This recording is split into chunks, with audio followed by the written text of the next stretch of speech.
Welcome to Creators and Coffee, powered by Autofluencer. I'm your host, Erica Sietsma.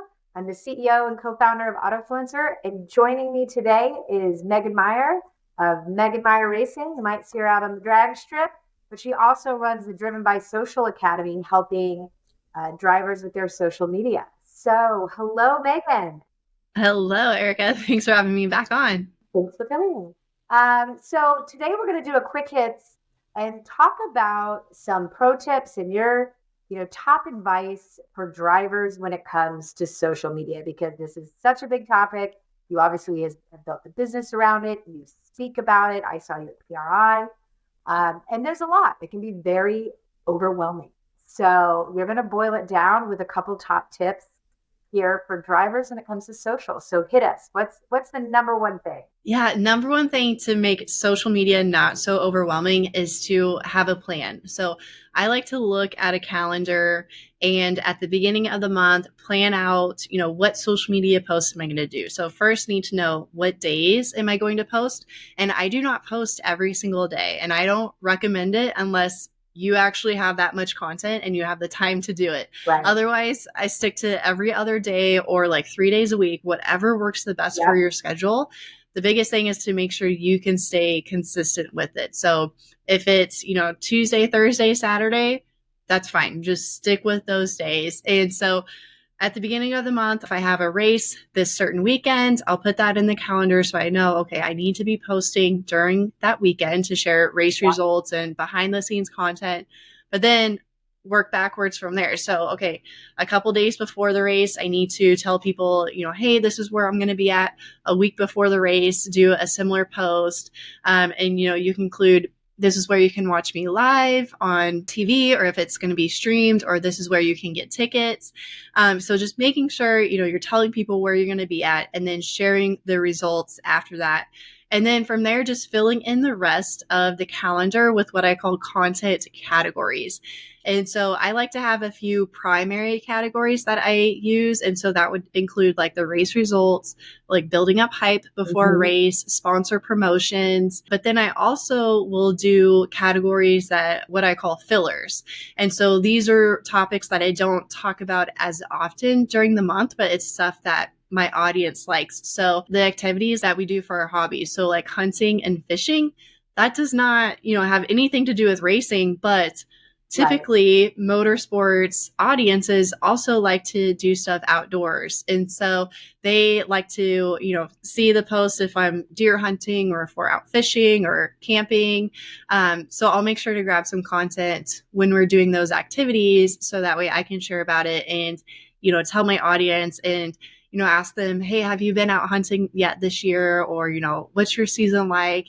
And so it's just, little things like that that you would think, oh, nobody wants to hear about this, but it's what makes you more human and makes you more Yep. relatable to your Yep. audience on social media. Yeah, I just like to, have a calendar, plan everything out, and then have categories so I can fill it in, and then I'll color code, and then I actually have an app that I do this with, but you can also just do it on a phone.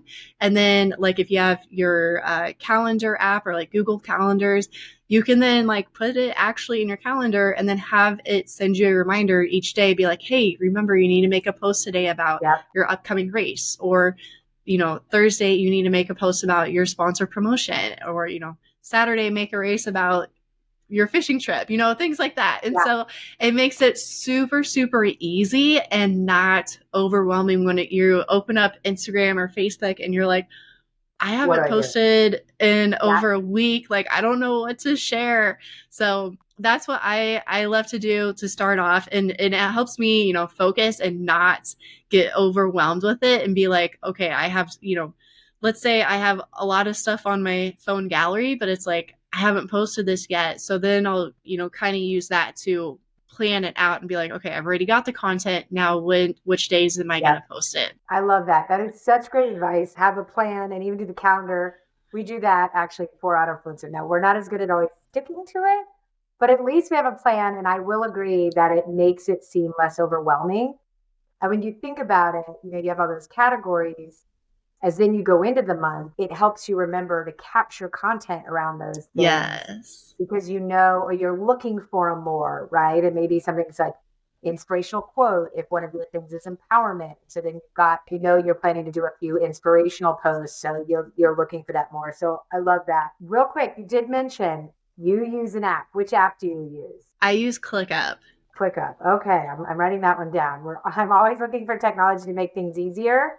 So I love that. So have a plan. What else would you tell drivers? They're busy, they're, constantly doing something.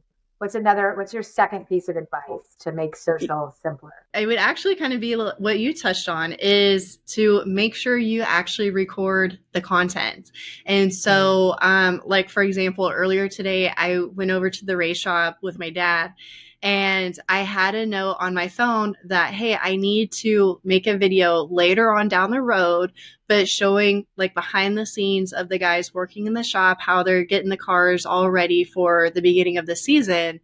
And so I had to go in and make sure like I recorded some, different angles, took some pictures, and it's stuff that I'm not going to be using right away, but I just need to have that in my back pocket. And so making sure that you set your phone up on a tripod or put it on a window or on a stack of boxes and just hit record. And it doesn't have to be anything, super high edited or high production videos. Just simple what you call B-roll works really well. And that's actually what has been trending on social media for the last couple of months, is just the more like real, authentic B-roll, like unedited videos. And it can be a 5-second clip, and that's all you'll need. So yeah, so making sure that you actually, you have your calendar when you're going to post, but then actually getting the content is just as important. I love that. So have a plan, make sure to actually get the content. And what else? Hit us with one last tip. My third one is one of my favorites, and that is reposting your content. And so I like to go back every 90 days, look back at what post did well, and then I'll just copy and paste and share them again. And sometimes they do even better than the first time I posted them. And the reason why is because, you've likely grown in followers. So new people are seeing this picture or video that they never saw the first time, especially if it's like a sponsor promotion post, then they are getting, twice the bang for the buck if you're reposting it. And then it also, again, it saves you time and energy because you already did the hard work making it the first time. You can definitely repost it again. I know some people might have a mentality thinking, well, I've posted it once, I can never reshare it again. That was it. People are going to remember it from the first time. And that's just not the case. Like, I'm all for reposting it, or maybe taking a video that might have done okay and, changing out just a couple of clips and then reposting it and seeing if it does better that time. You don't always have to exactly copy and paste. You can tweak it as well. Though you've already done the work, you might as well get the most mileage out of it. I love that. That is such a great example. I think people get very caught up, especially being new to posting or to social, and think, oh, you always have to have something unique. You always have to have something different. You always have to have some kind of edge, and that's really, not the case. You can, repurpose older content, and I love what you said too. Check and see what did well. Right? Don't just willy-nilly pick anything, be smart about it. Look, but the amount of time it takes to do that versus create something fresh and new is going to be a lot less. So I love that. So these are great tips. So plan, make sure to capture the content, and don't be afraid to, repost older content that performed well so that you can get the most bang for your buck. I love it. Thank you so much, Megan. I appreciate having you on. Thank you, Erica and Autofluencer.